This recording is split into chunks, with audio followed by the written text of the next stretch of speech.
Hey, Happy Rant listeners, this is Barnabas Piper. The episode you're about to hear is a little different than our normal episodes because it is a combination of two of our Patreon episodes. So these are extra episodes we record weekly to release on patreon.com, and that's for listeners who support us financially. So you can support us for $1 a month or any amount per month. At certain tiers, there are actually, you get free signed books from us. And so we just wanted to give you a chance to enjoy these episodes, but also to clue you in that that's a thing you can get in on. So again, go to patreon.com, search for Happy Rant. You can support us there. We release an episode per week.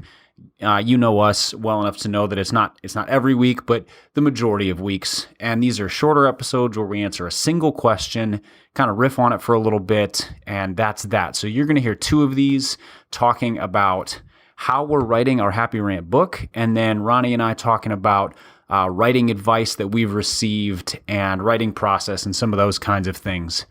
I also wanted to let you know that this episode is brought to you by Dwell Bible. That's an audio Bible app. So if you go to dwellapp.io/happyrant, you can check that out. Dwell has listening plans. They release plans for different seasons like Lent that we just came out of, like Advent, for different needs. So if there's a need for encouragement or different kinds of things like that, they have features for studying, for memorization. They even have a sleep feature, so you can go to sleep listening to scripture, much better than going to sleep watching Netflix or something like that. So again, go to dwellapp.io/happyrant.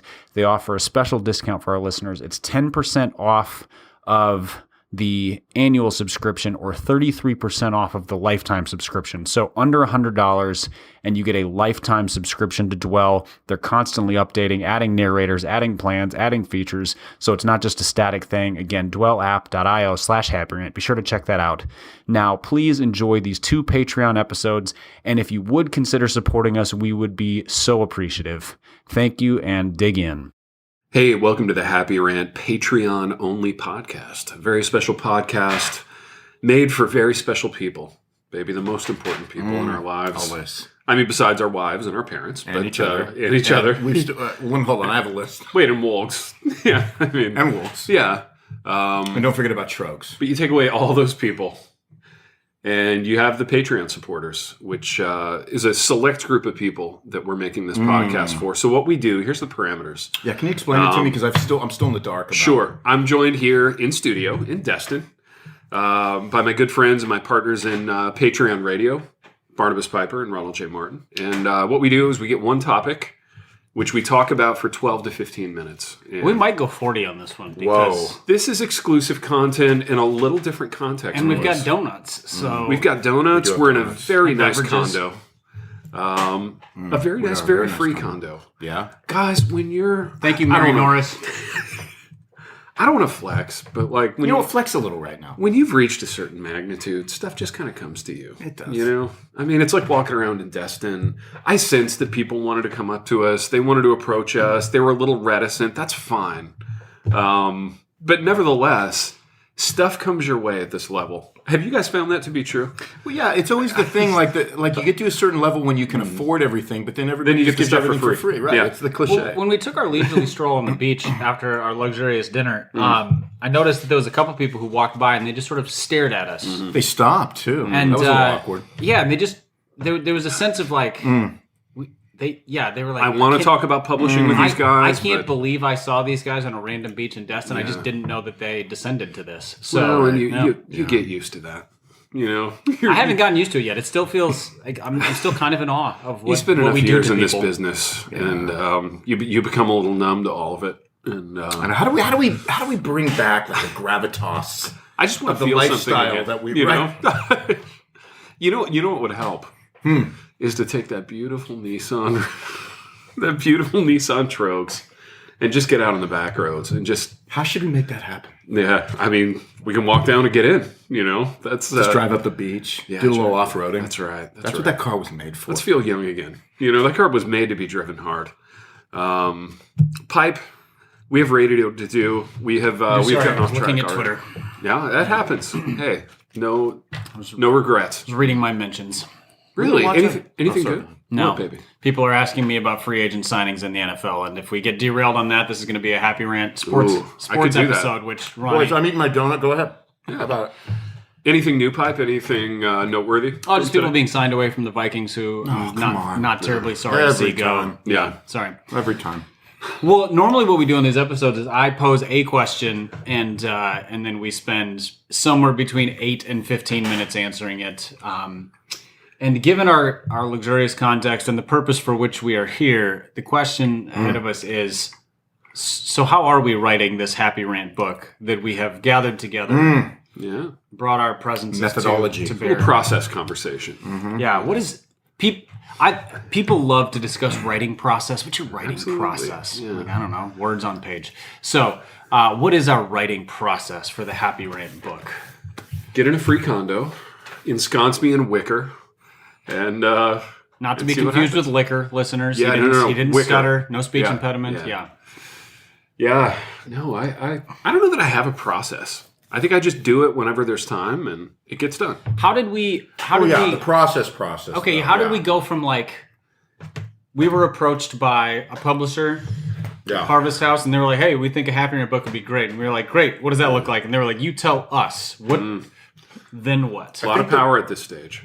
I think the big deal was how do we translate what we do on the pod to the written page? So I think for us, it was just so our listeners know. So the book is going to read kind of like the pod. So Big T, not to give away too much, but you kind of set up some of the chapters with some content, All of the chapters. and by some of them we mean all of them. Yeah. And we kind My of part was done 3 months ago. right. Yeah. We come in He's and just we here to hang out. Yeah. and we filter in a bunch of like dialogue that kind of speaks in to the topic and kind of rabbits out in a bunch of unique It's ways. fun. Yeah, It's fun. It's light. It goes deep though. Yeah, it does. So it just Yeah. kind of covers all the bases. Yeah, no, And so we just are responding to each other throughout the course of a chapter. Yeah, that's right. Yeah, and it's really intuitive writing. It is. Yeah, it's fun. Conversational writing. Is that a good way to put it? It's conversational writing, the likes of which, and you guys will have to tell me, at least in our space, I don't know that this type of thing has been done before. I don't know that it has. It seems to me that in like the Christian nonfiction space, almost everything is like carefully outlined. Yeah. And I mean, that's like the premise of getting a book deal. They Yeah, that's want to right. see the flow of this. Whereas for us, they were like, can you send us a sample chapter point. just so we can kind of Good point. see what you're doing? Yeah, they were cool. They were fun. Our outlining process consisted of, I don't know, what do you want to write on? Yeah. And that was the whole of it. A core value of the program is no show prep. And I feel like that's really kind of bled over into our process. That was for sure part of the process of writing the book, Yeah. which is let it be from the heart, intuitive, off the cuff, And fun. and fun. Yeah, exactly. Yeah, if you guys, if it had been a situation where we chopped up the chapters and we were like, all right, Ronnie's going to take chapters, 1 3 5, Ted's going to take 2 4 6. That would be a disaster. That would have been a 79. disaster. And then Yeah. it just would have been like, all of us could have done it, and it would have been an absolute drag and boring. Yeah. Whereas when Ted starts, and we have no idea where he's going when he starts a chapter on famous pastors or conference shenanigans or whatever, and he riffs on it, and it starts with some version of like, hey, I have a question, or hey, I had this crazy experience, or hey, I had a funny story with my kids. And it just, every Possibilities are endless, Yeah. man. So it's open-ended too. So Yeah, it's a good time. It's it can really- be. So sometimes these chapters also end in a. They always end in a unique place, right? Something we weren't anticipating. It sticks with the theme, but it also kind of shoots out in a bunch of interesting ways. Yeah. So it really is. Which- yeah. Yeah, and it's which doesn't do the kind of trope of like a buttoned up.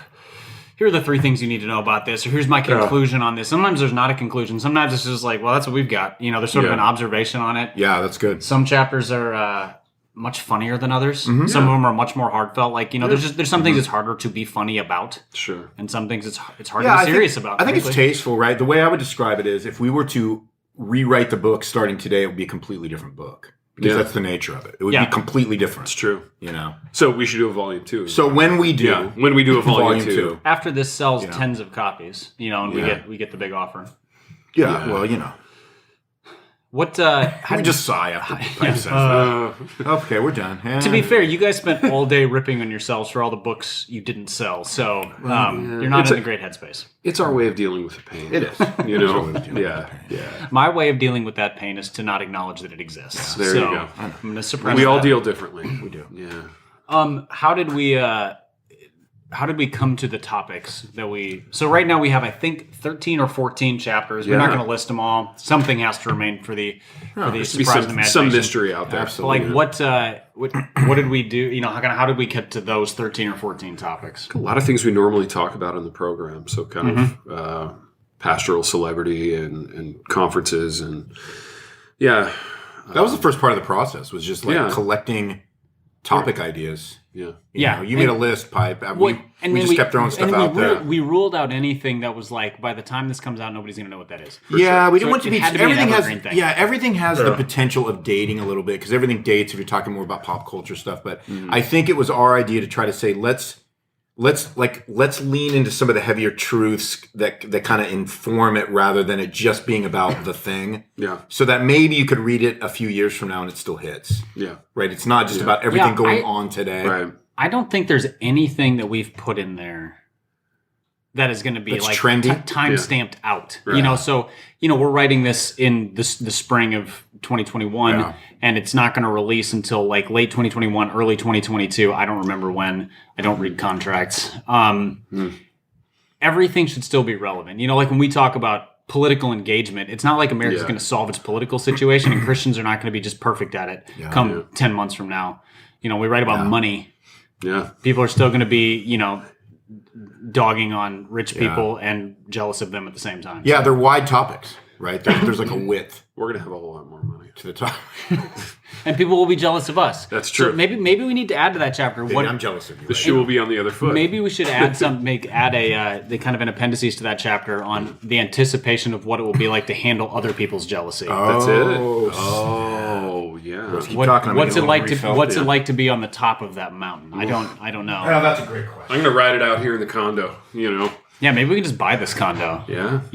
No, that would be something. It would. Maybe we each buy our own condo. Neighbors. As much as I love you boys. Yeah. A little privacy. A little privacy is the British like to say. Yeah. All right, last sub question to this episode is: do you have a favorite topic, chapter, or like little segment that you've either read or written? So you could be looking like pimp somebody else's stuff, or be like, man, I wrote this part and I just killed it. I thought it was awesome. Dude. I think So I only could remember. I enjoyed your chapter on politics. And we were all in the chapter, but I liked your stuff in there. I liked our stuff about... To be clear, yours is mine and ours is Ted and Ronnie's. Yeah, radio, not television. My bad. Pointing doesn't work great. Yeah, I know it. Boy. Limitations to the You've medium. never done this before. Yeah, I know it. It's like I'm not a radio pro. How does this work? I enjoyed mine and Big R's movie chapter. The thing about like some grittiness in movies. I thought that was kind of a nice one. So I haven't dug into that one yet. We did that today. That was today. we did, just fresh today. That's what's fun about this podcast is that we're like halfway through, and so there's stuff that's very fresh in the mind, and then other stuff that we haven't. Like I haven't even read the stuff that you guys have written in full about movies. So I get to jump in and respond to that maybe shortly after we record. for sure. But yeah, I think it's going to be good. I think what makes it good is the fact that there is no predictability about it. Absolutely. Like if I know how Ted writes, I know how Ronnie writes, but this is not like reading anything that you guys have written before in the sense that you're not writing 40,000 words on anything. In that, it's much like the show. No, it is. And I think that's a really good thing to bring out, Pipe, because I think for us, like if we're trying to write things of a more like spiritual nature, things have to be tight and they have to be well said. And things that I think are tight and well said in the way we're doing this, but we have that freedom that you don't typically have when you're writing on a particular topic that's informed by scripture and you're unpacking all that. Like this is way more loose. Yeah. And when I say loose, it doesn't mean sloppy. It just means we have the freedom to kind of say whatever we want about a particular topic, right? So it's fun because we're probably like, in what other context are we going to be able to do this other than the pod? Like, we're never going to get to write like this, really, for the most part. Yeah. You just don't do that, right? For sure. Or maybe we should do that. I don't know. I don't know. But I don't know. Funny writing is like, it's an interesting thing to call that out because somebody could just go, I don't get it. It's not that funny to me. For sure. But like, I think more, it's more the spirit behind it. Yeah. Which is like, hey, we're just trying to look at all these different humorous angles. So we're trying to look at the ridiculousness of things, try to put that on paper. We should probably try to do that more in other aspects of our lives too, but that's not always received so well, But in this context, that's what we're supposed to do. Yeah, I think this feels like the one assignment you ever get in school that you're like, that's the assignment that I wanted to get. Absolutely. Yeah, Almost every other book assignment is like, this is a long paper. Yeah. Yeah. And I can do it well, and there's value in it and whatever, but like, Sure. it feels a little bit like homework. This does not feel like homework. This feels like, Yeah. this is the one assignment that it's like, hey, you get to work with your friends on a thing that all of you enjoy doing, and you get to do it however you want. Ready, Absolutely. go. 100%. I think this will come off as like this will probably come off for us, at least up to this point, is like, you can sense the joy in the project. Yeah, you can. Yeah. Like this was a joy to write. I mean, we're probably a little over halfway through. Like you can feel the joy that comes through, because it's just writing from the heart without being so careful. Yeah. Which is kind of fun. It is fun. Much like this program, boys. About 15 minutes of fun. Extra fun. Extra fun. Not 15 minutes of fame. For our extra special minutes of people. fun. Yeah, that's right. Boys, we've done what we always do, in that we've wandered to and fro throughout our own book. And until next time. Hey, and welcome to the Happy Rant Patreon episode. I am Barnabas Piper here with Ronnie Martin. Ted is, I don't really know what Ted's up to, because what happens in Vegas stays in Vegas. Oh, I according know. to Vegas, them. baby, Vegas. Yeah, That's where he Vegas, is. baby. Yeah. So our poor little baby boy is growing up in Vegas right now. Yeah, who knows what he's up to? I hope it's nothing that gets him canceled or disqualifies him from doing this podcast or something like that. I know, because we might have to I mean, I don't know. We can talk about cancel culture, but we may have to cancel our own host, Pipe. Yeah. What would it take for Ted to be canceled? Like, what would you have to find out that he did in Vegas? Oh man, I mean, there's the obvious, there's the obvious, like, gruesome stuff that would just be like, he might cancel himself, after something like that. But I don't know. That's a great question. If you just found he spent a full day at a slot machine, would we have to cancel him, or how would we feel about that? I mean, just cancel him for like stupidity. Yeah. Yeah, exactly. Like, that's so dumb that we're going to just like say, take a 4-week break. Yeah, he's suspended without pay is what that is. It's not It's not canceled. Okay. Probably see our numbers plummet, but that we have to have integrity on the pod, Pipe. Yeah, we're nothing if not full of integrity and high standards. Correct. All right, so as we always do on these Patreon episodes, I have come with one question, which we will then riff about for somewhere between 4 and 14 minutes, and we'll see where we land. So the question today, Ronnie, is: what is the best piece of writing advice you've ever been given? Oh, man. Or, do you know how bad I am on the spot with right. So this is why I always have a backup version of the question. What is helpful writing advice you have received? So something that's actually kind of changed the course of your writing, or been something that when you're writing, it kind of spins in your head. I have to pose the question as an absolute because it makes a better episode title, but we can kind of take this wherever you want. So something something that you kind of hold on to, and you're like, this helps shape and direct me as I write. Okay, so actually, this is rare for me, but 2 things came to mind with this when you asked. Yeah, that is rare. Normally, you're like, "Hey, Ted, why don't you take this one?" Well, it's always like, "Hey, tell me your favorite song," and I'm like, "What?" Like, I don't know, I don't know how to do that, But it's so 2 things come to mind. I think the first one is, this is pretty basic to writing, which is, and when I first started trying to write some like fiction and some novel stuff, and I got some feedback. The feedback I got, but I think it applies to all writing, is show, don't tell. And I think that really stuck with me because it made sense to me. And so I apply that even with like writing sermons, which are very high on the telly, but I always think that's such a good practice to show, not tell. And what that means is that you're being far more descriptive.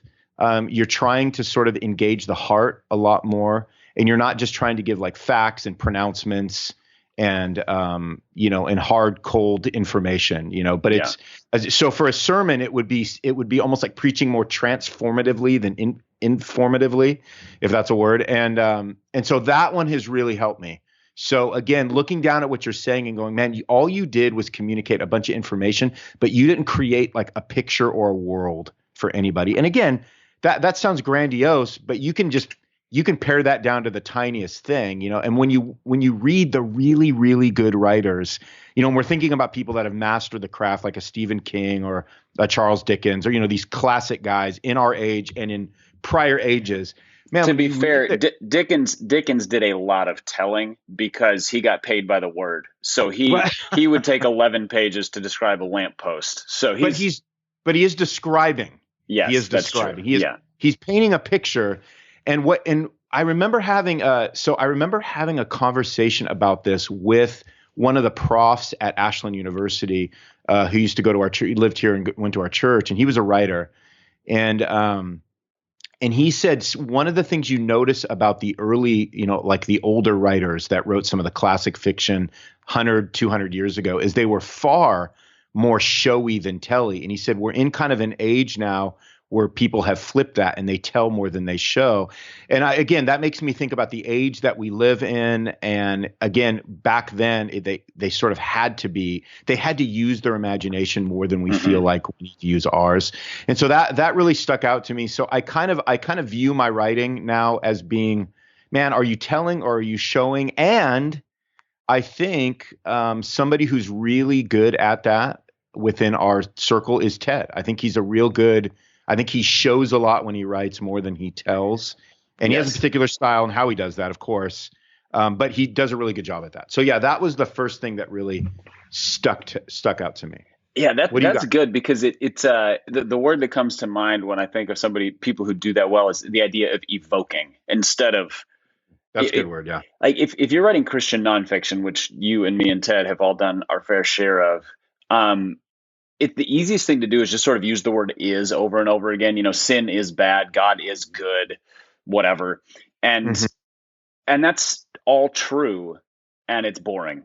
And so, but the evoking is the kind of thing where you make people feel what you're trying to do. And so Ted's good at it because he uses stories so well, where he starts in a place and you don't really know where he's going, and then by the end you have gathered his point and whatever sense he was trying to evoke of truth, of reality, of beauty, of whatever.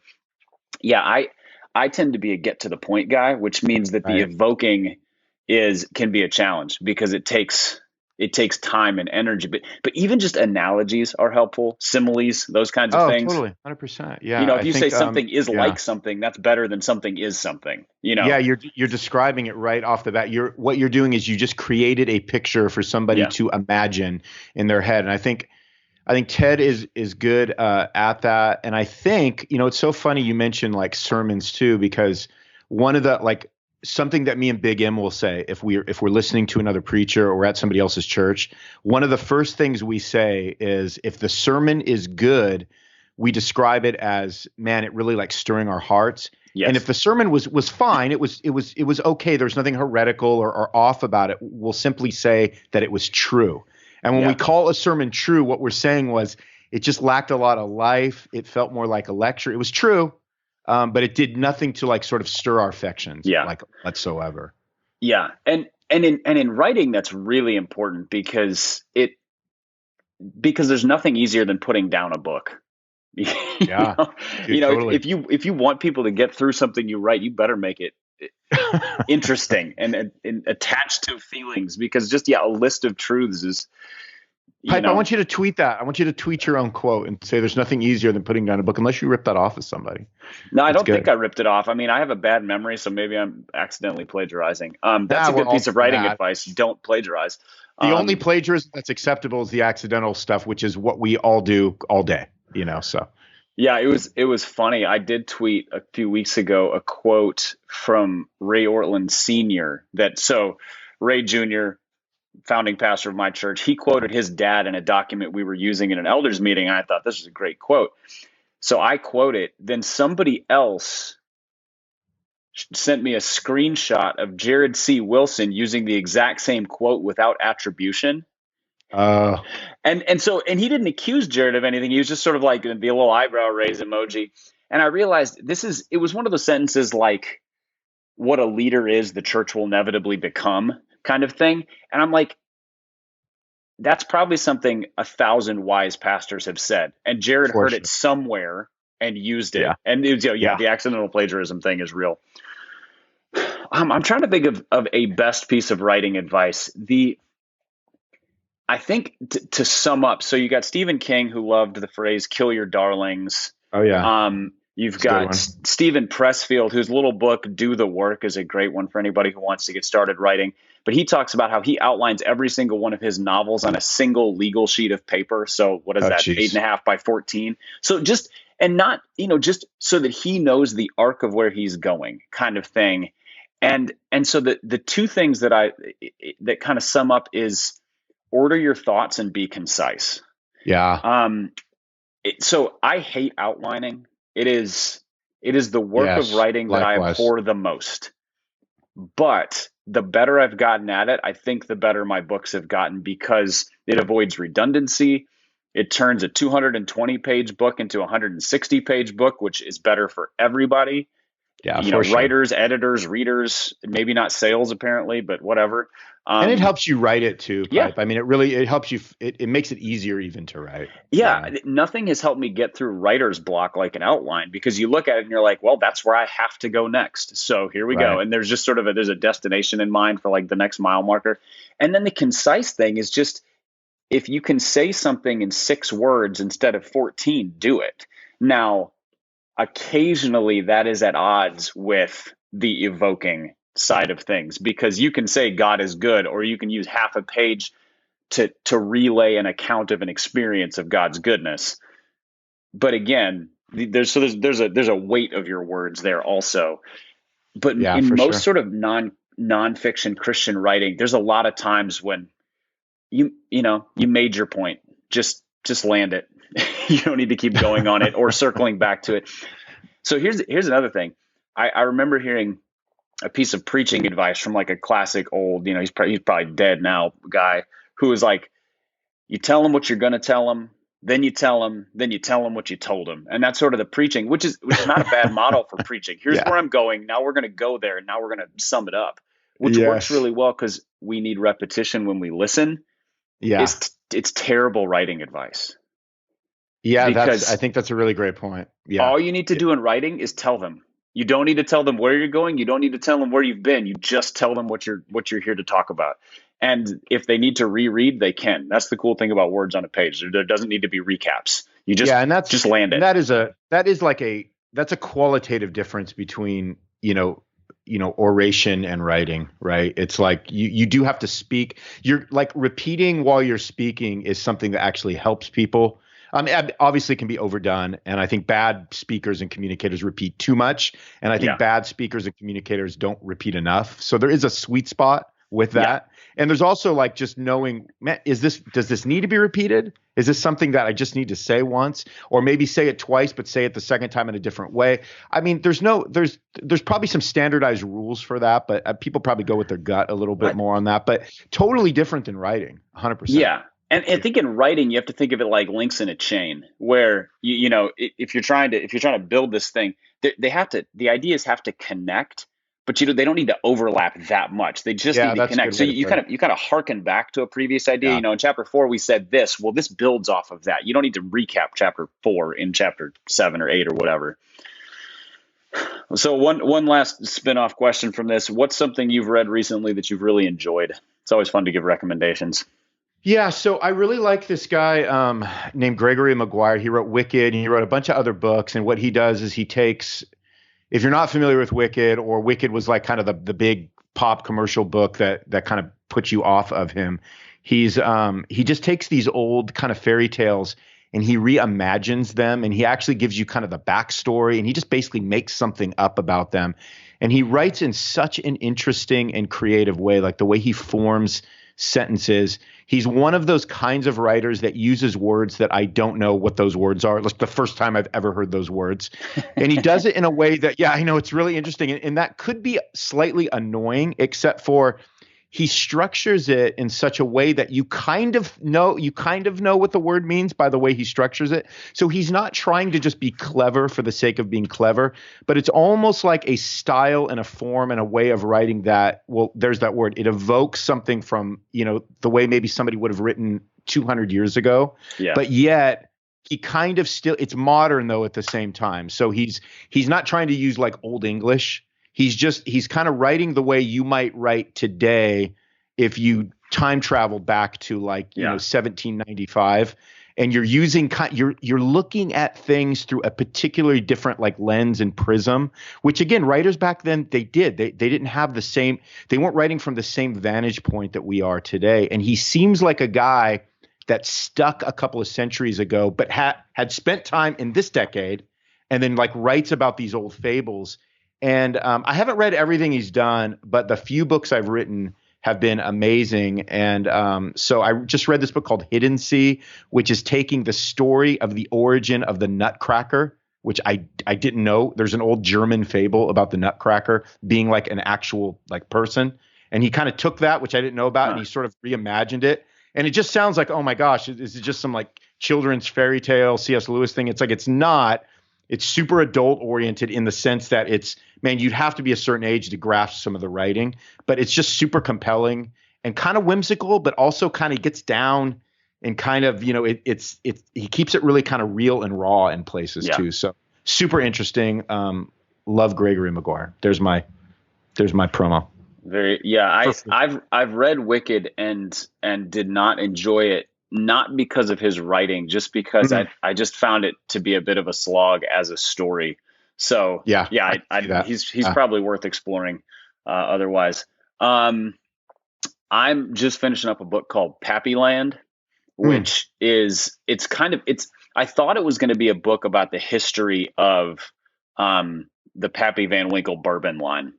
And it kind of is, but what it really is like a family memoir. So it's written by a guy named Wright Thompson, he's probably the best long form journalist I've read in terms of like biographical pieces. So he profiled like Tiger Woods and just all these different pieces he's done for ESPN and others. And he has like a Southern storyteller writing style in terms of his turn of phrase and everything. So he's absolutely brilliant. So he writes at the beginning of the book, like he's like, I thought I was going to write about this family and their history. And what it turned into is like a merger of my family and their family stories in terms of family history, family brokenness, suffering. And like, so this bourbon thing is sort of the thing that brought them together. And that's a bit of a metaphor. So it's really hard to describe, but it's the kind of book that only works if the writer is one of the top maybe 1% of writers in the world. Oh, wow. And I think because that's how memoirs are. Like a bad memoir is the worst book. A good memoir is really rare and is an absolute treasure. And it's one of those. Like you, for example, don't care at all about bourbon. I think you would love this book for the family and for the history and for the sheer writing quality. Oh, it sounds fascinating. You'd at least appreciate it. So yeah, no, I don't have to love the thing to read. I love reading about stuff that I have no interest in, and it actually forms an interest in it. So I kind of dig that, Yeah. So it caught me totally off guard in a great way, which is one of my favorite things about books when that happens. So yeah, it's one that I'm just wrapping up now, and I'm going to be a little sad when it's over because that's how good it is. Oh, dude, those are the best books. It's called Pappyland. Pappyland, just one word. And so it's brilliant. I strongly endorse it to anybody who loves great writing and family memoirs. I'm clicking on it right now. I'm checking it out. So you got me. I sold you. Got me in, man. That's what we're here to do. Sell. So, and I also, on that, let me add one more bonus is I literally, before we started the pod this morning, I just got in the new Eugene Peterson bio by Win Collier. Yes. So I'm looking, I have no idea. I read a good review and a mediocre review of it so far. Were you able to tell the veracity of those reviews by who wrote them? Like, oh, they're from that camp, so of course they're going to think this. Well, no. So these both seemed like they were from similar camps, like We Love Peterson camps. One was just critical of the way it was written, and just saying, hey, it's not that I hate it.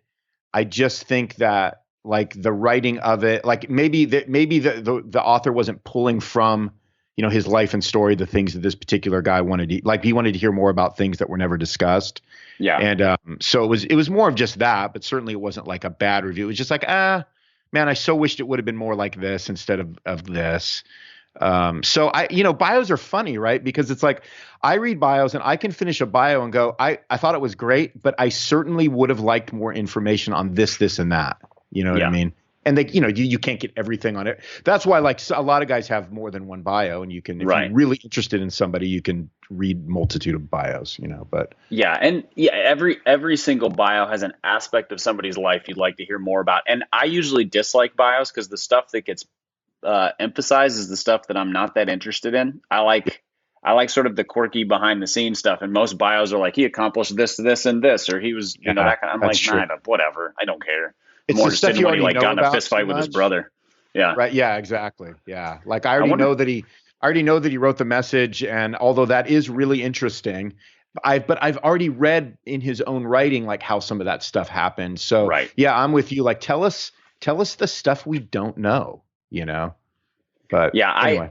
I like the sort of the snapshot bios, or like what David McCullough, like with 1776, where he just takes like a window of time and he's like, these are the things during this time that were of significance, because then it's the limited scope really helps. A biography of somebody's life is usually way more than I want to know and not enough of the stuff I'm interested in. Yeah, for sure. So anyway, I'm looking forward to that. I need to find probably some. I kind of like to read, but I kind of like to just kind of go through bios, not quickly, but like without a lot of interruptions. So I need to find a time to kind of sit down with it and have a couple of days to do it. But yeah, so that's something new that just came in. So sweet. All right. Well, we've done what we always do on these Patreon episodes, and we've wandered to and fro through a single question with a whole bunch of rabbit trails attached to it. So listeners, thank you. And until next time. The Happy Rant is brought to you by Resonate Recordings. If you go to resonaterecordings.com, you can see the full range of services they offer. So if you're considering starting a podcast, they are the ones we recommend going with.